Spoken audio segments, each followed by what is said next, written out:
শুভ সকাল বন্ধুরা, সবাইকে জানাচ্ছি নতুন বছরের অনেক অনেক শুভেচ্ছা ভালোবাসা। আশা করি সবাই খুব খুব ভালো আছো, আমিও ভালো আছি। এই যে সকাল সকাল তুমি তারপরে একটু দেরিতে বেরোবে, ওই জন্য চলে আসতে পারলাম একটু সুন্দরীদের কাছে। ওদেরকে দেখলে আমার মন এমনি ভালো হয়ে যায়। সূর্যের আলোটা এখন একদম সরাসরি পড়ছে, আর ঠান্ডা হাওয়াও দিচ্ছে কিন্তু হালকা হালকা। এদিকে একটু দর্শন করে গিয়ে রান্নাবান্না বসিয়ে এসেছি, খেয়ে বেরোবে। তাহলে চলো সঙ্গে থাকো, তোমরা দেখতে থাকো।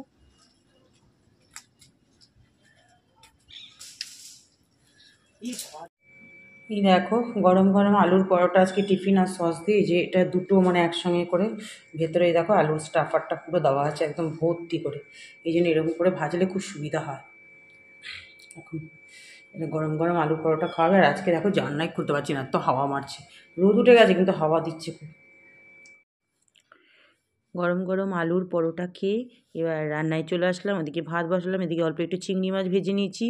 আর এই কপি ছোটো ছোটো কচি মানে মাথার দিকে ডাঁটাগুলো না একটু কেটে পাতলা পাতলা করে কেটে একটু সেদ্ধ করে নিয়েছি।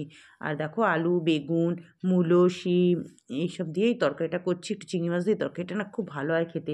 ফোড়নে সাদা জিরে দিয়েছিলাম আর তেজপাতা দিয়েছি একটু, বাস।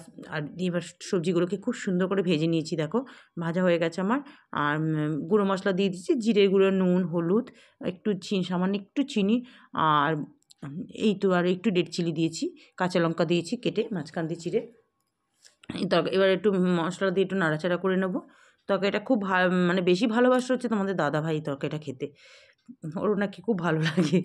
আর সত্যি ভালো হয় তরকারিটা খেতে। একটু চিংড়ি মাছের গন্ধ পড়লেই না তরকারিটা টেস্ট হয়ে যায়, বা মাছের মাথা দিলেও হয়। চিংড়ি মাছের যেন বেশি ভালো লাগে। মূলোটা যতদিন থাকবে ততদিন এই তরকারিটাই ভালো লাগবে, মূলোটাতেই মানে তরকারিটা ভালো হয়। বাস এবার ফুটে উঠলে গ্যাসটা একটু সিম করে দেবো। দেখো আমার হয়ে গেছে, একটু শুকনো শুকনোই হবে তরকারিটা। একটু ধনেপাতা দিয়ে দিলাম, একদম শুকনো শুকনো দেখো তরকারিটা হয়েছে। এরকমভাবে একটু নিন, তরকারি মানে সবজিও খাওয়া হয়ে যায় আর তরকারিও খাওয়া হয়। মূলো তো আর কদিন পর আর খাওয়া যাবে না, এই 14 তারিখ পর্যন্ত খাবো। তারপরে দেখো তরকারি নামিয়ে আবার মাছ ভেজে নিলাম। এই মাছটা বিকেলবেলার হবে, এই মাছের ঝোলটা বিকেলবেলা খাওয়া হবে। এবেলার জন্য অন্যরকম করবো। এই যে কপি দিয়ে আলু দিয়ে মাছের ঝোল করছি, মশলা যা দেওয়া দিই, ওই যে যা যা দিই সেই দিলাম। আদা বাটা, জিরে বাটা, নুন, হলুদ, রেড চিলি, টমেটো, কাঁচা লঙ্কা দিয়ে ভালো করে একটু কষিয়ে নিলাম। দেখো হয়ে গেছে কখনো। এবার জলটা দিয়ে দেবো, একবেলার জন্যই হবে যেহেতু। আর এবেলার জন্য আমার আর মেয়ের অন্যরকম মাছ করবো।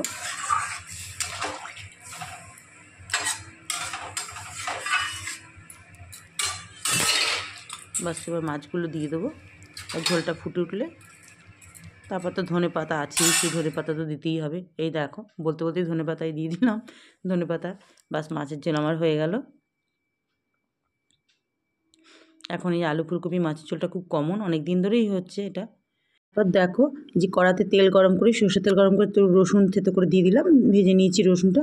আর এই যে বোয়াল মাছ, এই দুপুরবেলা যেটা আমি আর মেয়ে খাবো, বোয়াল মাছের আগে তো ভেজে রান্না করেছিলাম আর রেখে দিয়েছিলাম।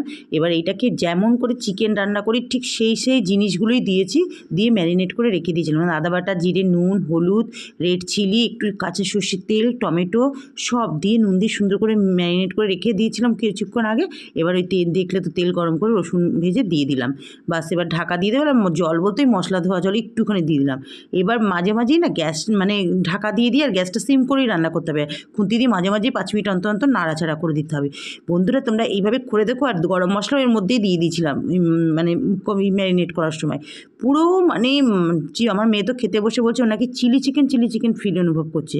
মানে এই রান্নাটা দিয়েই না তোমার গরম ভাত হবে আর এই মাছটা রান্না একদম মানে এক থালা ভাত উড়ে যাবে, আর কিছু লাগে না আমার মনে। সত্যি আমাদেরও মানে তরকারিটা যেন বেশি হয়ে গেছিলো। দেখো রান্না হয়ে গেল, গ্যাস ট্যাস মোছা কমপ্লিট। আর আজকে জানলা এখন খুললাম, কি বলবো, এখনও কি হাওয়া দিচ্ছে। এই যে বাসন টাসনগুলো শুকিয়ে গেছে, রোদ আসছে কিন্তু জানো তো এখানে মানে বসেছিলাম কাজ করছি, একটু বসছি, এত ঠান্ডা হাওয়া দিচ্ছে মাথার থেকে স্ট্রল করতে পারছি না। আজকে বেলা 12টা বেজে গেছে। এই যে মেয়েকে ওকে মানে এই খাওয়ার পর না, ভাত খাওয়ার পর আগে ফল খেতে, আমি খেতে পারে না। ওই জন্য ওকে একটা আপেল দিলাম, বললাম এখন খা, খেয়ে দিয়ে স্নান করতে যাবি। ও রোদটা পাচ্ছে ওখানে, ওইখানে বসেছে কি এখানটায় তোমার 1টা অবধি রোদ থাকবে, মানে 1টার পরে রোদ চলে যাবে, আবার 3টের সময় 2:30 নাগাদ আসবে। আর এইখানে এত আরাম লাগবে যে বসে থাকবে স্নান করে, ওকে ওই জন্য বলি তাড়াতাড়ি স্নান করে বসছে ওখানে, ও ওইখানেই বসে, এইখানে চেয়ার নিয়ে বসবে ওর পড়ার কাজ করতে। চলো আমি এখন একটু বসবো, আমার কাজ টাজ হয়ে গেছে, মেয়ে স্নান করতে ঢুকলে আমিও করবো, ওর হয়ে গেলে আমি করবো। এই দেখো খেতে বসলাম। আচ্ছা একটু বাথরুম একটু পরিষ্কার করতে একটু শ্যাম্পু করে দেরি হয়ে গেল।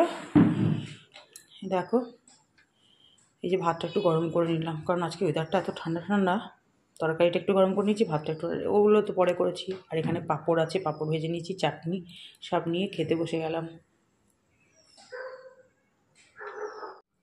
চলে আসলাম তোমাদের কাছে, আজকে একটু তাড়াতাড়ি চলে এসেছি, দুপুরবেলা তো ঘুম টুম নেই, আজকে ভাবলাম একটু দুপুরবেলা ঘুমোবো। ছাদ থেকে তো নামলাম, রোজ ওই রোদের ওখানে বসলে না ঠাকুরের সামনে সিঁড়িটা, সত্যি কথা বলতে কি বন্ধুরা ওইখানে বসলে আর উঠতে ইচ্ছা করে না, ওখানেই ঘুম পেয়ে যায়।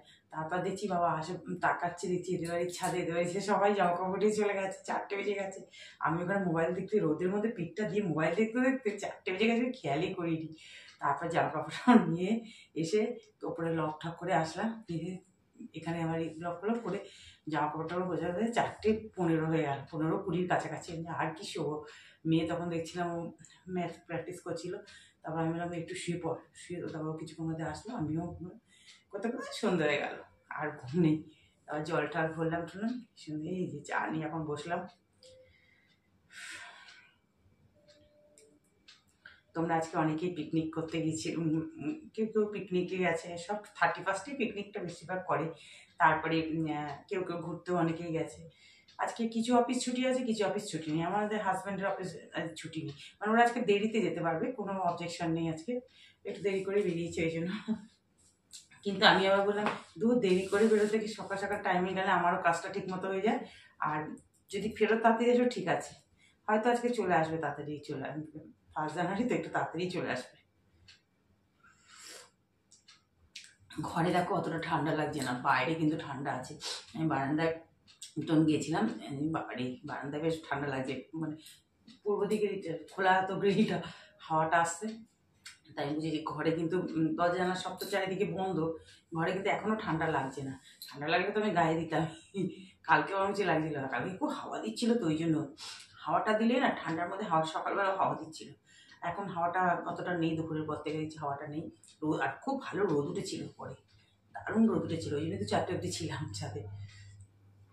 এখন চা বিস্কুট খাবো, মেয়েকে বললাম বাবা আজকে অফিস থেকে আসার সময় টিফিন টিফিন নিয়ে আসবে আজকে, বলছি ও তাহলে ঠিক আছে, তোমাকে আর কিছু দিতাম ঠিক আছে, জল 1 গ্লাস জল দিলাম ওকে, এই সময় ও জল খায়, তাই বললাম যে 2টো বিস্কুট, বলছে হ্যাঁ তাহলে দাও, 2টো বিস্কুট দিলাম, খেয়ে নেই, দিয়ে পড়তে পড়তে পাপা চলে আসবে, টিফিন নিয়ে আসবে, আজকে আর কোনো ঝামেলা নেই আমার। তাহলে বন্ধুরা আজকে এই ভিডিওটা এত পর্যন্তই, সবাই ভালো থেকো, সুস্থ থেকো, আর যে যেখান থেকে ভিডিওটা দেখছো তোমরা একটু লাইক দিয়ে ভিডিওটা দেখো, আর প্লিজ একটু কমেন্টস করে আমাকে জানাবে তোমাদের কেমন লাগছে, তাহলে আমারও তো একটু ভিডিও বানাতে সত্যি ভালো লাগবে। বলো একটা ভিডিও বানাতে কত কষ্ট করে করতে হয়, হ্যাঁ কত নেট খরচা কত আছেই, সেটা তো বাদই দিলাম, কি বলবো আর, তারপরে ধরো এডিটিং, এগুলো তো খাটনি করেই করেই করতে হয়। তো একটু তোমরা যারা এখনও সাবস্ক্রাইব করে উঠতে পারোনি, প্লিজ যদি ভালো লেগে থাকে একটু কমেন্টস করে জানাবে, আর একটু সাবস্ক্রাইব করে পাশে থাকবে। টাটা।